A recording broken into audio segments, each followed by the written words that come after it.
some of the hardest problems that we have to work on are these absolute value inequalities. So here's an example, and we'll just jump right into it. It's the absolute value of 1 minus 2x is greater than 7.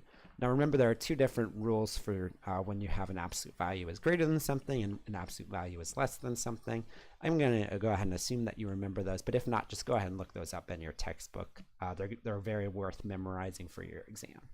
So if we have a greater than sign in the middle, all we're going to do is take 1 minus 2x is greater than 7. And then also, we're going to take 1 minus 2x is less than negative 7. Okay, that's just what the rule states. It's right in your textbook if you forget. So we're just going to solve each of these inequalities separately, and then together those would be our solution.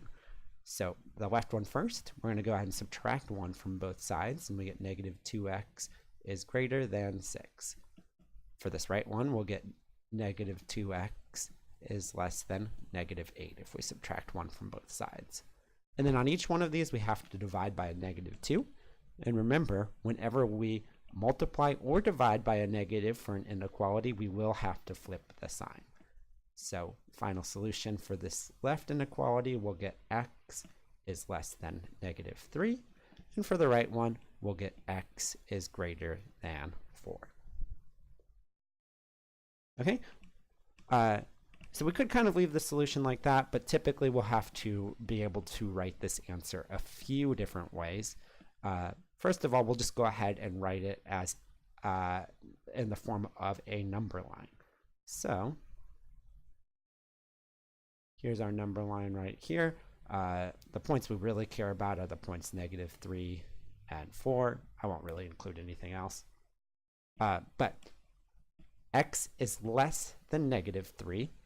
So anything less than negative 3 will be a solution. So since it's less than and not less than or equal to, we'll go ahead and use a parenthesis, not a bracket. And so that's going to be everything this way. Okay, and then everything greater than 4, again, a greater than sign, so we're going to use a parenthesis, and everything this way. Okay, so that's kind of our solution in the form of a number line. The one other way we might be asked to write our solution is in interval notation. So anything less than negative 3, that would be anything between negative infinity and negative 3. Remember, for infinity terms, we always use a parenthesis. And here we'll use a parenthesis because negative 3 is not included. And then we use this union sign to tell us that we have one more interval, and that's going to be x is greater than 4.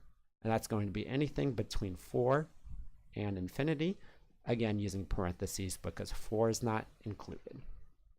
Cool, so those would be kind of the two different ways we might be asked to write these solutions on the exam. Let me know if you have any questions below, or feel free to shoot me a message.